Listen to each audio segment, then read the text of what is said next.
محفل میں تشریف فرما سادات اکرام، علماء ذوی احترام، حفاظ اکرام، شعراء اسلام، قابل قدر سامعین اکرام، پس پردہ سننے والی خواتین اسلام، السلام علیکم ورحمۃ اللہ وبرکاتہ۔ وعلیکم السلام ورحمۃ اللہ۔ الحمد للہ تبارک و تعالی والصلاة والسلام علی حبیبہ العالی، اما بعد فاعوذ باللہ من الشیطان الرجیم، بسم اللہ الرحمن الرحیم، اهدنا الصراط المستقیم صراط الذین انعمت علیہم صدق اللہ العظیم۔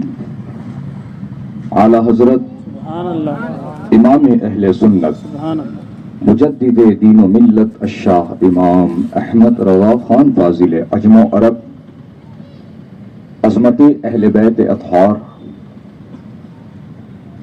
اپنے انداز و الفاظ میں یوں بیان فرماتے ہیں، کیا بات رضا اس چمنستان کرم کی، سبحان اللہ، سبحان اللہ، کیا بات رضا اس چمنستان کرم کی، زہرا ہے کلی جس میں حسین و حسن پھول۔ سبحان اللہ، سبحان اللہ، اور ایک مقام پر یوں فرماتے ہیں میرے اعلیٰ حضرت، پارہائے صحف غنچہائے قدس، پارہائے صحف غنچہائے قدس، اہل بیت نبوت پہ لاکھوں سلام۔ سبحان اللہ، سبحان اللہ، سمین قلب سے اعلیٰ حضرت ویلفیئر سوسائٹی کے جمیع ارکان کو بلہائے تبریک نظر ہے، جنہوں نے اپنی کوششوں اور کاوشوں سے آج کی اس نورانی و متبرک محفل بعنوان عظمت اہل بیت و عرس اعلیٰ حضرت منعقد کیا۔ اللہ پاک سے دعا ہے کہ مولا کریم جس نے جس طریقے سے حصہ لیا ہے، سب کو دارین کی رحمتیں، نعمتیں، برکتیں عطا فرما۔ آمین، آمین۔ عرض و معروض سے قبل ہم اور آپ سب مل کر سرکار مدینہ راحت قلب و سینہ جناب پاک احمد مجتبی محمد مصطفیٰ صلی اللہ تعالی علیہ وسلم کی بارگاہ مقدس و محتشم و محترم میں ہدیہ درود پیش کرنے کی سعادت حاصل کریں۔ پڑھیے بآواز بلند، اللہم صلی علی سیدنا شفیع صلی علی سیدنا و نبینا و مولانا محمد عدد ما فی علم اللہ صلاة دائمتا بدوام ملک اللہ۔ عظمت اہل بیت اطہار وہ عظیم عنوان ہے جس پر مجھ جیسا کم علم کیا ہی گفتگو کر سکتا ہے۔ نبی کے گھر والوں کی شان و عظمت تو وہ ہے کہ خود اللہ نے ان کی عظمت قرآن میں بیان فرمایا، سبحان اللہ، سبحان اللہ، اور متعدد متواتر کئی احادیث میں اہل بیت اطہار کی شان واضح ہے۔ اب سبق اور درس اور پیغام یہاں پر بس اتنا ہے کہ محبت کرو تو سچی محبت کرو، اور محبت کا مطلب یہ نہیں ہے کہ ان کے نام کا صرف تبرک کھا لو، کیونکہ آج کل کی محبت بس اتنی ہو گئی، میٹھا کھا لو، شربت پی لو، بریانی کھا لو، حلیم کھا لو، کھچڑا کھا لو، روٹا کھا لو۔ روٹا تو لائن لگا کے لے رہے۔ یہ محبت لوگوں نے اس کو سمجھا ہوا ہے، محبت اس کو نہیں کہتے ہیں کہ تبرک اندر عشق ختم۔ یہ ایسی محبت نہیں، یہ دکھاوا، یہ نفس کی غلامی۔ محبت کا مطلب یہ ہے کہ جن سے محبت کر رہے ہو، جن سے محبت کا دعویٰ ہے، ان کا عمل اور ان کا کردار تم کو اپنانا ہوگا. ان کا کردار، ان کا عمل اپنانے والا ہی سچا عاشق اور سچا محب کہلائے گا. صرف نعرے لگانے والا، صرف تبرک کھا کے خاموش ہو جانے والا ان کا عاشق نہیں بن سکتا. عمل کے ذریعے آپ کو وہ محبت کامل کرنا ہوگا. تو دیکھو اہل بیت اطہار کا کردار کیا ہے، اہل بیت اطہار کی زندگی کیسی گزری ہے، اہل بیت اطہار کے شب و روز کیسے گزرے ہیں، زندگی کا ایک ایک لمحہ انہوں نے کیسے گزارا ہے. ارے یہ وہ لوگ ہیں جنہیں جیتے جی جنت کی بشارت اور خوشخبری سنائی گئی ہے. سبحان اللہ سبحان اللہ. اور صرف جنتی نہیں کہا گیا بلکہ شہزادی رسول سیدہ کائنات، سبحان اللہ تمام سیدوں کی ماں سبحان اللہ. سیدہ فاطمہ زہرا رضی اللہ تعالی عنہا کے لیے تو یہ بشارت سنائی گئی کہ یہ تو جنتی عورتوں کی سردار ہے. سبحان اللہ سبحان اللہ. اور ان کے دونوں شہزادے امام حسن مجتبی و امام حسین رضی اللہ تعالی عنہما کو جنتی جوانوں کا سردار بتایا گیا. سبحان اللہ سبحان اللہ. سمجھ رہے ہیں آپ؟ یہ ان کی شان ہے، یہ ان کا مقام ہے. حضرت حذیفہ ابن یمان رضی اللہ تعالی عنہ ایک صحابی رسول ہیں. وہ مدینہ شریف کی آبادی سے بہت دور رہتے تھے. آبادی کے باہر ان کا گھر تھا، مین سٹی میں نہیں تھے، وہ سٹی سے باہر تھے. تو ایک دن اپنی امی سے بولے، امی آپ کی اجازت ہو تو آج میں مغرب کی نماز حضور کے پیچھے ادا کرنا چاہتا ہوں اور آپ کے لیے اور اپنے لیے حضور سے مغفرت کی دعا کراتا ہوں. ماشاءاللہ اس محفل میں نوجوانوں کا ایک طبقہ بیٹھا ہے. میں اس کے ذریعے یہ پیغام دینا چاہوں گا کہ اسلام کی خوبصورتی دیکھیے، اسلام کو فالو کرنے والوں کا عمل دیکھیے. نماز کو بھی جا رہے ہیں تو اپنی ماں کی اجازت لے کے جا رہے ہیں. اس سے سمجھو ماں کی شان، ماں کا مقام، ماں کی عظمت، والدین کا مرتبہ. آج ہم ان کی لا علمی، کم علمی، ناتجربہ کاری کا ناجائز فائدہ اٹھانے کی کوشش کرتے ہیں، ان کو گھمانے کی کوشش کرتے ہیں. ارے تم آپ کیا معلوم جی، تم چپ بیٹھو، تمہیں کو معلوم کیا کچھ بھی، ہم رہتے باہر، ہمارے کو معلوم، ہم کچھ پوچھو. ایسا ڈرا کے، اس طرح لہجہ لے کر کے اس طرح کا گفتگو کرنے کی کوشش کرتے ہیں. یہ مت بولو اگر آج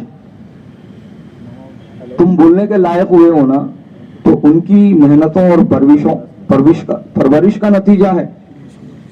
ان کی محنتوں اور ان کی پرورش کا نتیجہ ہے کہ تم بولنا سیکھے ہو، چلنا سیکھے ہو، تمہارا دماغ ایکٹیو ہے، سمجھ رہے ہو صحیح غلط کی پہچان، اچھے برے کی تمیز اگر آج تمہارے اندر آئی ہے تو ان کی تربیت اور ان کی پرورش کا نتیجہ ہے. اور آج تم ان کو پھرانے کی کوشش کر رہے. والدین کی عظمت اور ان کا مقام اور ان کا مرتبہ سمجھ لو. اللہ پاک نے قرآن مجید میں ان کا ذکر فرمایا ہے، وَبِالْوَالِدَيْنِ احسانہ فرمایا ہے، اور اپنے والدین کے ساتھ بہترین سلوک کرو، اچھا سلوک کرو. ہاں بہرحال گفتگو اور موضوع بدلے گا، اور یہ لمبی چوڑی محفل نہیں، بس مختصر جو پیغام دے کر کے آپ سے میں رخصت ہونا چاہوں گا. تو عزیزان گرامی وقار، حضرت حذیفہ ابن یمان رضی اللہ تعالی عنہ اپنی امی سے اجازت لیے کہ امی جان مجھے اجازت دیجیے، میں آج حضور کے پیچھے مغرب کی نماز پڑھ کے آپ کے لیے اور اپنے لیے مغفرت کی دعا کراتا ہوں. ان کی والدہ نے بسط خوشی اپنے شہزادے کو، اپنے بیٹے حضرت حذیفہ کو کہا، بیٹے آپ ضرور جائیے اور حضور کے پیچھے آپ نماز پڑھیے مغرب کی، اور میرے لیے اور اپنے لیے آپ دعا کرا لیجیے۔ حضرت حذیفہ ابن یمان اقتدا کر رہے ہیں، حضرت زبیر اقتدا کر رہے ہیں، حضرت حذیفہ اقتدا کر رہے ہیں، آئے ہیں سبحان اللہ۔ نماز مغرب ادا ہو گئی، حضرت حذیفہ انتظار میں ہیں کہ حضور علیہ السلام مصلی سے اٹھیں گے تو میں آگے بڑھوں گا اور حضور سے ملاقات کر کے جو آیا ہوں جس مقصد کے لیے، ایک مقصد تو پورا ہو گیا، ایک مقصد باقی ہے، اپنے لیے اور اپنی ماں کے لیے دعائے مغفرت کرانا ہے۔ تو حضور کے مصلی سے اٹھنے کا وہ انتظار کر رہے ہیں، اور حضور ہیں کہ مصلی پر بیٹھے ہوئے ہیں، یہاں تک کہ اتنا وقت نکل گیا کہ عشاء کا وقت بھی شروع ہو گیا۔ پھر عشاء کے وقت کا شروع ہوتے ہی پھر نماز عشاء کی تیاری شروع ہو گئی۔ پھر حضور نے عشاء کا بھی وقت آ جانے پر آپ نے عشاء کی امامت بھی فرما دی، حضرت حذیفہ نے عشاء بھی پڑھ لی۔ عشاء پڑھنے کے بعد حضور اپنے مصلی سے اٹھے اور اپنے حجرے کی طرف چلنے لگے۔ حضرت حذیفہ اٹھے اور حضور کے پیچھے پیچھے چلنے لگے۔ حضرات گرامی، چند قدم حضرت حذیفہ حضور کے پیچھے چل کر گئے، حضور آگے چل رہے ہیں، حضرت حذیفہ پیچھے سے آ رہے ہیں۔ چلتے چلتے حضور رکے اور حضور آگے ہی دیکھ رہے ہیں، پیچھے پلٹے نہیں، پیچھے نہیں پلٹے، حضور آگے ہی دیکھ رہے ہیں۔ حضور کی آنکھیں آگے ہیں، نگاہیں آگے ہیں، حضرت حذیفہ پیٹھ کے پیچھے ہیں۔ چلتے چلتے حضور رکے اور فرمایا، کون؟ حذیفہ؟ سبحان اللہ، سبحان اللہ، سبحان اللہ۔ کہا ہاں یا رسول اللہ۔ جب حضرت حذیفہ نے کہا ہاں یا رسول اللہ، حضور نے پھر ان کو یہ فرمایا، اللہ تیری اور تیری ماں کی مغفرت فرما۔ سبحان اللہ، سبحان اللہ، سبحان اللہ، سبحان اللہ۔ مقصد بھی ابھی زبان پہ آیا نہیں، آنے کا مقصد، آنے کی وجہ بتایا نہیں، لیکن حضور جانتے ہیں، سبحان اللہ، اسی کو علم غیب کہتے ہیں۔ سبحان اللہ۔ اور یہ تو اللہ نے ہمارے محبوب کو، اپنے محبوب کو، ہمارے آقا کو خزانے عطا کیا ہے، علم غیب کے خزانے عطا کیا ہے۔ ہاں، یہ اہل سنت کا عقیدہ ہے کہ حضور کو ہر چیز کا علم ہے، ایک بار میں نہیں دیا اللہ، جب جیسی ضرورت پڑی وہ چیز اللہ نے اپنے محبوب کو بتایا، اور بتانے کے بعد میں قرآن میں اس کو قیامت تک کے لیے متصدقہ فرما دیا۔ کیا بول کر؟ وَعَلَّمَكَ مَا لَمْ تَكُنْ تَعْلَمْ، اے میرے محبوب، آپ جو نہیں جانتے تھے آپ کے رب نے آپ کو بتایا۔ سبحان اللہ۔ وَمَا هُوَ عَلَى الْغَيْبِ بِضَنِينٍ، یہ وہ نبی ہے جو غیب بتانے میں بخل نہیں کرتے۔ دیکھیے آپ، قرآن کے اندر کتنی واضح چیزیں موجود ہیں، لیکن بہت سے ایسے دیدہ کور لوگ ہیں جن کو پڑھنے کے بعد بھی ایسی دلیلیں نظر نہیں آتی۔ یہ ان کا مقدر ہے، یہ ان کی قسمت ہے۔ سنیوں، تم اپنی قسمت پر ناز کرو، تم اپنے مقدر پر ناز کرو کہ اللہ نے تمہیں بدعقیدہ نہیں خوش عقیدہ بنایا۔ سبحان اللہ، سبحان اللہ۔ اللہ نے تمہیں احسان فراموش نہیں، احسان شناسوں میں رکھا ہے۔ ہاں، احسان فراموش تو وہ ہے جو حضور کا کلمہ پڑھ کر حضور کی شان و عظمت کو ماننے سے انکار کرتے ہیں۔ احسان فراموش تو وہ ہیں، انہی کے لیے تو میرے امام کا فرمان ہے، اور تم پر میرے آقا کی عنایت نہ سہی نہیں دیو، کلمہ پڑھانے کا بھی احسان گیا۔ ہاں، تو یہ احسان فراموش لوگ ہیں۔ تم اپنی قسمت پر ناز کرو اور کبھی بھی بدعقیدگی کی طرف نہ جانا، بدعقیدوں کی طرف نہ جانا، ہے نا۔ ہاں، آج خاص طور پہ نوجوان نسل اس پیغام کو سمجھے، سنے اور یاد رکھے کیونکہ نوجوانوں کے اندر ایک جو چیز پیدا ہو رہی ہے وہ آزاد خیالی، چلتا ہر چیز کو لائٹیں لے رہے، ہر چیز کو چلتا، ایک ہی بات بول رہے، چلتا نہیں چلتا. اور یہ جو آج تم گوبر حلوہ ایک کرنے کی چکر میں پڑے ہو، یہ حماقت مت کرو. سب کو لے کے چلو کا جو نعرہ دے رہے نا، یہ نہیں دے سکتے آپ سمجھو اس چیز کو. یہ میں نہیں کہہ رہا ہوں، نہ ہی میرے ابا حضور شہباز دکن نے یہ بات کہی ہے، نہ ہی میرے پیرو مرشد سرکار تاج الشریعہ نے یہ بات کہی ہے، نہ میرے پیران اجازت حضور قائد ملت، حضور گلزار ملت، حضور حسین ملت نے یہ بات کہی ہے، بلکہ یہ بات تو قرآن میں ہے. اهدنا الصراط المستقیم صراط الذین انعمت علیہم غیر المغضوب علیہم ولا الضالین. کیا مطلب ہے اس کا؟ اللہ تبارک و تعالی نے قرآن ہی کے اندر یہ تم کو سمجھا دیا، بتا دیا، طریقہ بتایا ہے کہ تم ہمیشہ یہی دعا کرتے رہو، اهدنا الصراط المستقیم. اللہ ہم کو سیدھا راستہ چلا. صراط الذین انعمت علیہم، راستہ ان کا جن پر تیرا احسان ہوا ہے، راستہ ان کا جو تیرے پسندیدہ ہے، راستہ ان کا جو تیرے منتخبہ ہے، راستہ ان کا جو تیرے چنندہ ہے، راستہ ان کا جو تیرے مقرب ہے، راستہ ان کا جو تیرے محبوب ہے. ان کا راستہ ہم کو چلا، ان کا راستہ ہم کو عطا کر. بات یہیں پر ختم نہیں ہوئی. سب کو لے کے چلو، سب کو لے کے چلو. اب دیکھو تمہارا جو رد، تمہاری اس سوچ کا رد، تمہاری اس فکر کا رد، تمہارے اس عقیدے کا رد، سب کو لے کے چلو بولنے والوں. اللہ آگے فرما رہا ہے اسی سورت فاتحہ کے اندر، غیر المغضوب علیہم ولا الضالین، اور ان کا راستہ مت چلا،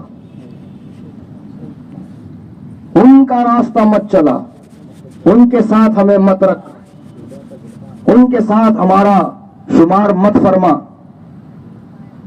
ان کی طرف ہمیں مت لے جا. کن کی طرف؟ کون ہے وہ؟ غیر المغضوب علیہم ولا الضالین، جو راہ راست سے ہٹ گئے، جو بہک گئے، جو صراط مستقیم سے ہٹ گئے، بہک گئے. تم کو اللہ فرما رہا ہے تم دعا کرو مجھ سے، مانگو یہ چیز کہ ہم کو ان کے ساتھ نہیں رہنا ہے جو بھٹکے ہوئے ہیں، جن پر تیرا غضب ہوا ہے، وہ جو صراط مستقیم کے مسافر نہیں. ان کی طرف مت جاؤ، ان کے راستے کو مت پکڑو، ان کی حمایت مت کرو، ان کی تائید مت کرو، ان کی طرف مت بڑھو، ورنہ کیا ہوگا؟ تم بھی بھٹکے ہوئے اور بہکے ہوئے لوگوں میں سے ہو جاؤ گے. تو دیکھا آپ نے، سب کو لے کے چلو، سب کو لے کے چلو، یہ نہیں ہے، یہ ہمارے واسطے نہیں ہے، یہ دنیا داروں کے واسطے ہو سکتا ہے، مطلب پورا کرنے والوں کے واسطے ہو سکتا ہے، خود غرضوں کے لیے ہو سکتا ہے. دنیا کا اقتدار جس کو پسند ہے، صدارت جس کو پسند ہے، گدی جس کو پسند ہے، پیسے کا نشہ جس کو چل گیا ہے، وہی یہ بولی بول سکتا ہے. لیکن جس کو ایمان عقیدہ پیارا ہوتا ہے، وہ کبھی ایسے بہکے ہوئے لوگوں کے ساتھ نہ کہیں رہ سکتا ہے، نہ ان سے کوئی سمجھوتا کر سکتا ہے، نہ ان سے کسی طرح کی کوئی جو ہے میل ملاپ رکھ سکتا ہے. یہی پیغام تو امام حسین نے کربلا کے میدان سے دیا. بولو بھوکے رہے، پیاسے رہے، ان کی نگاہوں کے سامنے ان کے اپنوں کو مارا گیا، تڑپایا گیا، جسم کے حصے کاٹے گئے، سر دھڑ سے کاٹ کر الگ کیا گیا، اور وہ کٹے ہوئے سر پکڑ پکڑ کے بالوں سے ان کے خیمے کی طرف پھینکتے تھے. بتاؤ کیا ایسا منظر کوئی دیکھ سکتا ہے، کوئی برداشت کر سکتا ہے؟ اللہ اکبر اللہ اکبر. ارے اس طرح کی چیز اگر کسی غیر کے ساتھ ہو جائے تو دل کانپ جائے. پھر یہاں کوئی غیر نہیں، سب اپنے تھے، سب قریبی تھے، سب چہیتے تھے، سب چاہنے والوں میں سے تھے، سب ماننے والوں میں سے تھے. ان کے لاشیں بے گور و کفن خاک و خون میں لپٹے ہوئے زمین پر پڑے ہوئے ہیں. اللہ اکبر اللہ اکبر. وہ مناظر امام حسین اپنی آنکھوں سے دیکھ رہے تھے. کیا انہوں نے یہ تکلیف کی وجہ سے باطل سے سمجھوتا کیا؟ کیا انہوں نے یہ کہا ٹھیک ہے میں کمپرومائز کر لیتا ہوں؟ نہیں. امام حسین نے کہا نہیں، حق اور باطل کبھی مل نہیں سکتے. حق و باطل کا کبھی ملاپ نہیں ہو سکتا. حق و باطل ایک جگہ نہیں آ سکتے. امام حسین نے وہی پیغام دیا ہے، وہی درس دیا ہے. تو جفا کرتا کر، تو ظلم کرتا کر، تو میرے اپنے لوگوں کو تو بھوکا رکھتا رکھ، پیاسا رکھتا رکھ، تو کیسا ظلم کرنا چاہتا کر، لیکن میں باطل سے سمجھوتا نہیں کروں.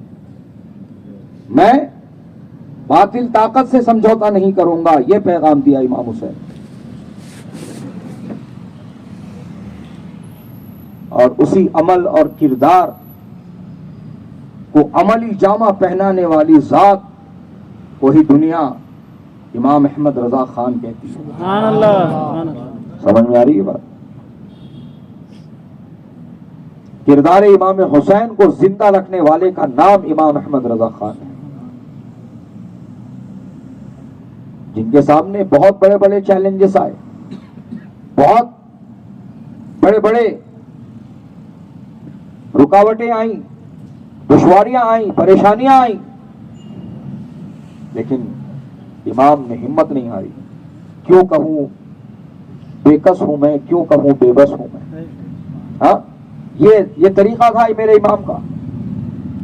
عزیزان گرامی وقار، ہر مشکل ہر مصیبت کا آپ نے ڈٹ کے سامنا کیا، لیکن حق کا راستہ نہیں چھوڑا.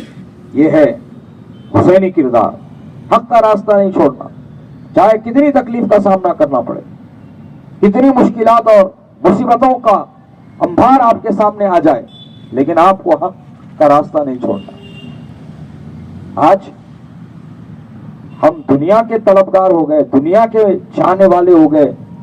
چھوٹی چھوٹی چیزوں کے لیے ہم حق کا راستہ چھوڑنے کا کام کر رہے ہیں. اللہ اکبر. یہ طریقہ نہیں ہے. حسینیوں کا یہ عمل نہیں، حسینیوں کا یہ کردار نہیں. نبی سے اور نبی کی آل سے جسے پیار ہوتا ہے وہ کبھی حق کا راستہ نہیں چھوڑتا ہے. تو بہرحال بتانا یہ چاہتا تھا میں کہ سب کو لے کے چلو کا نعرہ ہمارا نہیں ہے. ہم اس کے ساتھ ہیں، وہی ہمارا ہے جس کے سینے میں نبی کا پیار ہے، نبی کا ادب ہے، نبی کا احترام ہے، جو نبی کا وفادار ہے، جو نبی اور نبی کی آل اور نبی کے اصحاب کی عزت کرنے والا ہے، وہی ہمارا ہے. اگر کسی نے بال کی نوک برابر بھی ان کی شان میں فرق کیا، کرنے کی کوشش کی، یا فرق کرنے والے کو صحیح سمجھا، اس سے ہمارا کوئی تعلق نہیں. سمجھ میں آ رہی ہے بات؟ ہاں کیا ہے مسلک اعلی حضرت؟ مسلک اعلی حضرت کو اعلی حضرت کی زبان میں سمجھنا ہے تو اعلی حضرت کی زبان میں سمجھ لو. اعلی حضرت نے سمجھایا مسلک اعلی حضرت کس چیز کا نام ہے؟ انہیں جانا انہیں مانا، نہ رکھا غیر سے کام. انہیں جانا انہیں مانا، نہ رکھا غیر سے کام. للہ الحمد میں دنیا سے مسلمان گیا. یہی ہے مسلک اعلی حضرت. اور اس کا پورا نچوڑ، اس کا پورا عرق، اس کی پوری جو باٹم لائن ہے، اس کا جو پورا جو نچوڑ بنتا ہے، اس کو میرے پیر و مرشد سرکار تاج الشریعہ نے اپنے الفاظ و انداز میں یوں بیان فرمایا ہے نبی سے جو ہے بیگانہ سبحان اللہ سبحان اللہ اسے دل سے جدا کر دے. نبی سے جو ہے بیگانہ اسے دل سے جدا کر دے. پدر مادر برادر مال و جان سب ان پہ فدا کر دے. سبحان اللہ سبحان اللہ. ہاں سب ان پہ فدا کر دے. آج ایک دعوت چھوڑنے کو تیار نہیں ہے. اس کی بھی رہن دو, اپنے کو کھانے سے مطلب. یہ اپنی سوچ چل رہی ہے آج کل. ایسا نہیں ہوتا میرے بھائی. غدار غدار ہوتا ہے, وفادار وفادار ہوتا ہے. بے شک بے شک. سمجھ میں آ رہی ہے بات؟ ہاں, غدار سے وفادار کبھی سمجھوتا نہیں کرتا, کبھی نہیں کرتا. تو بہرحال بات چلی تھی کہاں سے کہاں کو پہنچی. میں آپ سے یہ بتا رہا تھا کہ حضرت حذیفہ ابن یمان رضی اللہ تعالی عنہ حضور کے پیچھے نماز عشاء کی پڑھ کر کے چلے. حضور چند قدم چلے, چل کر کے روکے اور پھر فرمایا کون؟ حذیفہ ہے؟ کہا ہاں یا رسول اللہ حذیفہ ہوں. پھر آقا نے آگے سے فرمایا اللہ تعالیٰ تیری اور تیری ماں کی مغفرت فرمائے. اسی مقصد سے آئے تھے نا. ہاں اسی مقصد سے آئے تھے, اپنی امی کو بول کے آئے تھے کہ اسی مقصد, نماز کے ساتھ ساتھ اس مقصد کے حصول کے لیے, اس مقصد کی کامیابی کے لیے میں جا رہا ہوں, مجھے اجازت دیجیے. ابھی وہ مقصد ان کی زبان پہ آیا بھی نہیں, آنے کی وجہ بھی نہیں بتائی, اور حضور نے ان کے آنے کا جو معاملہ تھا وہ سب جان لیا, سمجھ لیا, اور حضور نے اسی کے متعلق ان کو دعا بھی دے دی کہ اللہ تمہاری اور تمہاری ماں کی مغفرت فرمائے. اب ہے یہاں سے اصل چیز سمجھنے کی. پھر حضور نے ان سے فرمایا حذیفہ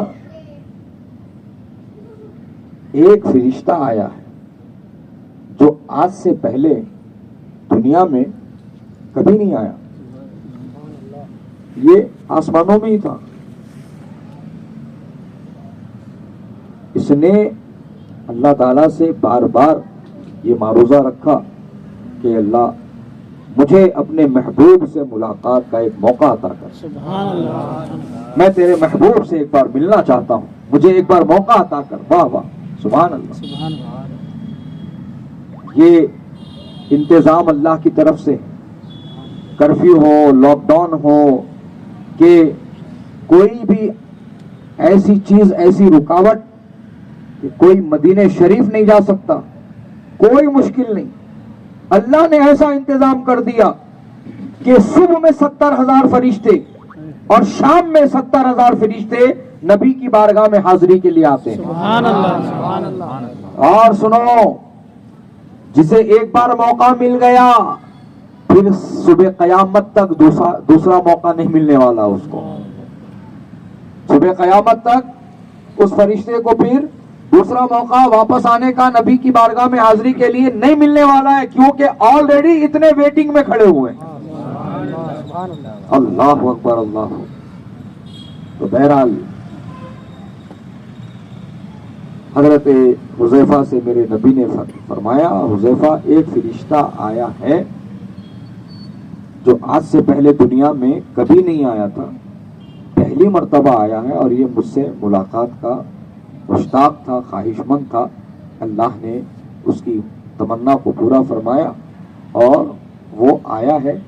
وہ جب آ رہا تھا تو اللہ نے اس کو یہ فرما کر بھیجا کہ تو جا رہا ہے میرے محبوب سے ملنے کے لیے, تو میرے محبوب کو یہ تو خوشخبری سنا دے کہ محبوب آپ کی شہزادی فاطمہ کو اللہ نے جنتی عورتوں کی سردار بنایا. سبحان اللہ سبحان اللہ. اور آپ کی شہزادی کے جو دونوں شہزادے ہیں, آپ کے لاڈلے نواسے ہیں, امام حسن اور امام حسین, ان دونوں کو اللہ نے جنتی جوانوں کا سردار بنایا. سبحان اللہ سبحان اللہ.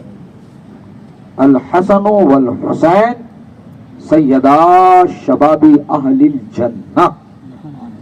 حسن و حسین جنتی جوانوں کے سردار. اب سمجھو یہاں سے یہ تمہید اس لیے میں نے باندھی ہے کہ بہت پہلے ہی, بہت شروعاتی میں ہی ان ان کو جنتی ڈکلیئر کر دیا گیا تھا.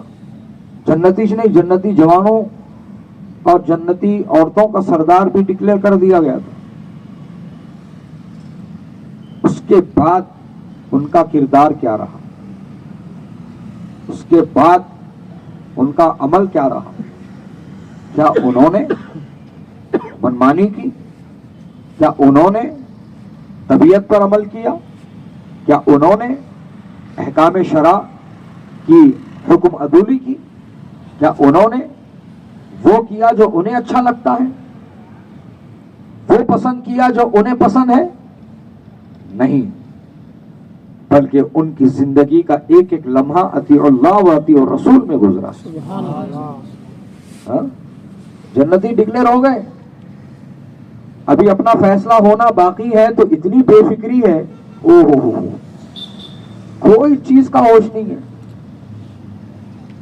ابھی موت کا مزہ چکنا باقی ہے، قبر میں اترنا باقی ہے، قیامت کے قائم ہونے تک قبر میں پڑے رہنا ہے. پھر قیامت کا وہ ہولناک دن آئیں گا جب سور پھونکا جائیں گا اور پوری دنیا تہس نہس ہو جائیں گی. کل من علیہ فان کا وعدہ پورا کیا جائے گا. اس کے بعد حضرت اسرافیل کو دوبارہ پیدا کیا جائے گا، پھر سور کو بنایا جائے گا، پھر اس کے بعد میں سور پھونکی جائے گی، پھر سارے لوگ اپنی اپنی قبروں سے باہر نکلیں گے اور وہ قیامت کا دن ہوگا. اللہ اکبر، اللہ اکبر.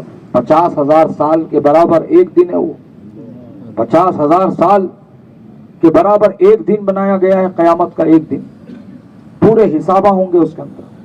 قیامت کے دن کے کئی نام ہیں، ان میں سے ایک نام یوم الحساب ہے. یوم الحساب، حساب کا دن. جانوروں کا بھی حساب پورا کر دیا جائے گا. مینس ایک بکری کو سینگ ہے، ایک بکری کو سینگ نہیں ہے.